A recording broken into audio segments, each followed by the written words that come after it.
جو اپنے صحافی ہیں نا وہ بھی بڑے اس کے حوالے سے جو شک و شبہات کا اظہار کر رہے ہیں. یہ بویو ہے, I hope I am pronouncing it correctly, یہ وہاں کے ایک لائر ہیں بڑے ریناؤنڈ سے. انہوں نے ٹویٹ کیا, اگر ہم وہ اسکرین پہ دکھا سکیں, کہ Pakistani government can not purport to lead an inquest into the plot and killing of Arshad Sharif. As it stands, they are suspects given the circumstances leading to the violent murder. An inquest should be led by an independent international agency. تو جو وہاں کے قانونی نظام کو سمجھتے ہیں وہ کہتے ہیں کہ بڑا ہی یہ اچھی تجویز نہیں ہوگی کہ وہیں لوکلی کو اس کو انویسٹیگیٹ کرایا جائے, کوئی انڈیپینڈنٹ انٹرنیشنل ایجنسی کے وہاں پہ کرانا ہوگا. لیکن یہ تو پھر فیصلہ حکومت پاکستان کا ہوگا کہ وہ کراتے ہیں یا نہیں کراتے. فائنل ابھی جو پہلی ٹیم جائے گی وہ جا کر دیکھے گی کہ صورتحال کیا ہے. سو انڈیپینڈنٹ انٹرنیشنل ایجنسی, یہ کون سے avenues talking about the United nations کی ان کی سپرویژن میں کوئی انسپیکٹرز جائیں, یا میرے خیال سے ایمنسٹی انٹرنیشنل کا ہے اس میں اسکوپ ہے, ایمبٹ ہے کہ نہیں, آئی ایم ناٹ شیور. لیکن نارملی اسکاٹلینڈ یارڈ کی بات بھی ہو سکتی ہے اس میں. آپ کو یاد ہوگا بے نظیر بھٹو کا جب مرڈر ہوا تھا, ان کی شہادت ہوئی تھی, تو اس وقت میرے خیال سے یو این کی ٹیم بھی آئی تھی. لیکن وہاں پہ بھی آپ کو پتہ ہے وہ جائے وقوع دھل گئی تھی, تو کافی کچھ چیزیں رہ گئی تھی جو پراپر انویسٹیگیشن نہیں ہوئی تھی. انہوں نے یہی کہا تھا کہ ہم کیا انویسٹیگیٹ کریں.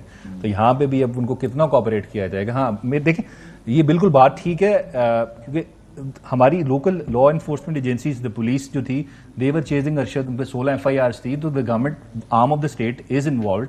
تو اس وجہ سے انویسٹیگیشن اگر وہ امپارشل ہوگی نہیں ہوگی, دس از اے بگ کوشچن. تو میرے خیال سے انٹرنیشنل ایجنسی جائے کوئی, اور اگر پر یہ تو حکومت وقت رابطہ کرے گی, ہاں یہ تو آپ کے فورن آفس یا پھر فیملی کہے گی. دیکھیں آپ لیٹر تو لکھ سکتی ہے فیملی, یو این کو بھی لکھ سکتی ہے, لیکن آپ کو پتہ ہے اس میں پھر آپ کو انٹرنیشنل ایجنسیز کو انوالو کرنے, تو then the foreign office has to play a role. وہ کس حد تک رول پلے کرے گا. فورن آفس کا میں آپ کو بتا دیتی ہوں کیا رول ہے. ہم کو سنوانا چاہتے ہیں کہ کل عمران خان صاحب نے کہا کہ مجھے ارشد نے بتایا تھا کہ تھریٹس ہیں, بلکہ وہ انہوں نے بعد میں آگے جا کے یہ بھی کہا کہ جب دھمکیاں تھیں تو وہ خان صاحب نے بھی کنوے کیا ارشد کو کہ تمہیں چلا جانا چاہیے. ذرا سنواتے ہیں کہ خان صاحب نے کیا بات کی. صحافت کے اندر اگر میں کسی کی سب سے زیادہ ریسپیکٹ کرتا تھا وہ ارشد شریف, جس کو شہید کیا گیا. اس کو جب دھمکیاں آئیں, پھر مجھے انفارمیشن آئی کہ اس کو مارنے لگے ہیں.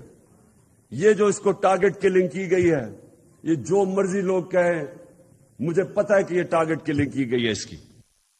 سو خان صاحب کہہ رہے ہیں مجھے پتا ہے ٹارگٹ کلنگ کی گئی ہے. اب ایک جو پولیٹیکل سپن ہوتا ہے نا, اس کی تھوڑی دیر بعد رانا ثناءاللہ صاحب ایک نئی منطق لے کر آ گئے. بجائے اس کے کہ اس بات پہ انویسٹیگیشن کریں کہ وہ جو خط ارشد اپنی زندگی میں چیف جسٹس آف پاکستان کو لکھ کے چلا گیا, صدر پاکستان کو لکھ کے چلا گیا, صدر پاکستان نے پرائم منسٹر کو آگے سے بھیج دیا, اس میں کیا ہوا. انہوں نے کہا جی خان صاحب کو چونکہ پتا تھا. سو وہ امپلائی یہ کر رہے ہیں کہ اس پورے واردات کے پیچھے ان کا ہاتھ ہے. یہ ذرا دیکھیے. عمران خان یہ ذمہ دار ہیں ان حالات کے جن حالات میں جو ہے وہ ارشد شریف کو اس جو ہے وہ المناک انجام سے دوچار ہونا پڑا. یہ ہو گیا پی ایم ایل این کا, یعنی کہ انٹیریئر منسٹر کا. سوچیں انٹیریئر منسٹر صاحب وہ ہیں, مجھے اچھی طرح سے یاد ہے کہ جب ان پہ جھوٹا کیس بنا تھا نارکوٹکس کا, سو ارشد صاحب وہ صحافی تھے جنہوں نے اس وقت بہت زیادہ کیس پلیڈ کیا تھا, پروگرامز کیے تھے اور بتایا تھا کہ کس طرح سے پولیٹیکل وکٹمائزیشن کی جا رہی ہے رانا ثناءاللہ صاحب کی, اور یہ تمام کیسز جھوٹے ہیں. اور مجھے یہ بھی یاد ہے کہ جب ARY پہ رانا ثناءاللہ صاحب اس کے بعد آئے تھے تو انہوں نے پرٹیکولرلی شکریہ ادا کیا تھا ارشد کا کہ اس نے اتنے مشکل وقت میں اس وقت سٹینڈ لیا رانا ثناءاللہ صاحب کے لیے, اور وہ دھڑا دھڑ پروگرام کر کے بتاتا تھا کہ ایک فریولس کیس ہے. اس کا جی جو فیور ہے وہ رانا صاحب نے ایسے ری پے کیا کہ وہ جو خط ہے وہ سڑتا رہا PM آفس کے اندر مہینوں. انٹیریئر منسٹری کے کانوں پہ جو تک نہ رینگی. اور آج جب ارشد اس دنیا سے چلے گئے ہیں تو ان کی پھرتیاں چیک کریں اور ان کی پولیٹیکل سپن چیک کریں. شرم آنی چاہیے آپ کو کہ جب کہ مشکل وقت میں جو انسان کھڑا تھا, جب وہ کہتا رہا کہ میرے ساتھ زیادتی ہو رہی ہے, میری جان کو خطرہ ہے, انٹیریئر منسٹر اس ملک کا ہوتے ہوئے آپ نے اس کی مدد نہیں کی. یہ آپ کو جواب پتہ نہیں کب جا کر دینا ہوگا, لیکن ارشد نے آپ کے لیے بہت کچھ کیا تھا اور اس بات کو آپ جانتے ہیں. بہرحال شرجیل میمن صاحب نے پتہ نہیں کیوں سندھ حکومت کے ترجمان کو آج یہ پریس کانفرنس کر کے کہنے کی کیا ضرورت ہے کہ خان صاحب ہی ذمہ دار ہیں جو ارشد شریف صاحب کے ساتھ ہوئے. انہوں نے کہا بڑا دل دکھتا ہے جو ہوا ارشد صاحب کے ساتھ, لیکن خان صاحب جو ہیں وہ بتائیں ہمیں کہ ان کو کیسے پتا تھا. وہ کون شخص تھا جس نے عمران خان کو بتایا کہ مرحوم ارشد شریف صاحب پر حملہ ہو سکتا ہے؟ اس کو پتا ہوگا کہ کون یہ کرنے والا ہے، یا وہ شخص خود کرنے والا تھا؟ آپ نے ان کو یہ مشورہ کیوں دیا کہ ملک سے باہر جائیں؟ اور میں کہتا ہوں کہ اس پہ باقاعدہ کرمنل انویسٹیگیشن ہونی چاہیے. جی یہ جو کہتے ہیں کہ obviously جب بھی کمیشن ہوگا جو بھی تو کہ خان صاحب آئیں اور وہاں پہ آ کے، یہ میں قانونی بات کر رہی ہوں، اس کو چھوڑیں اس پولیٹیکل سپن سے نکال کے، بھئی اگر خان صاحب نے کنوے کیا ارشد کو، جو کہ ہم سب کو معلوم ہے کہ کیا ایز ہز کولیگز وی نو، تو پھر کیا ان کو آ کے بتانا ہوگا کمیشن کے سامنے، طلب کیا جا سکتا ہے، یا کیا اس کے آگے پولیٹیکل کے علاوہ یہ قانونی کیا آپشن؟ دیکھیں اب ہم سب کو معلوم ہے نہیں، that doesn't matter, he has admitted himself کہ انہوں نے انفارم کیا، تو وہ ایز اے وٹنس دیکھ کمیشن بالکل بلا سکتا ہے، ان کا بیان ریکارڈ کر سکتا ہے، ان سے سوال جواب بھی کر سکتا ہے، جی کیا کہا آپ نے کیا نہیں کہا.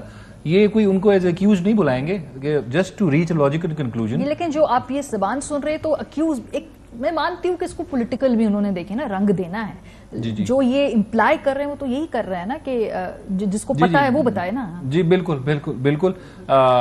دیکھیں پی ایم ایل این کی گورنمنٹ ہے، وہ P T I, they are political parties, وہ تو اپنی پالیٹکس کھیلتے رہیں گے.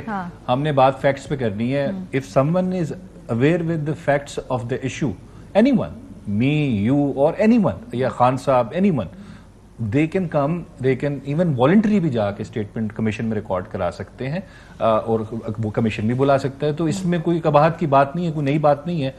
بالکل ایز اے وٹنس جائیں، بلائیں. اور ایز اے ایکیوز تو کوئی ہوتا نہیں ہے، کیونکہ کمیشن میں کوئی ٹرائل نہیں ہوتا. اس میں آپ وٹنس چاہتے ہیں، آپ بلاتے ہیں، آپ کو آپ سے سوال کرتے ہیں کہ میکسیمم انفارمیشن آئے، فیکٹس آئیں، اور سرٹن کریں ریکنسٹرکشن آف ٹروتھ.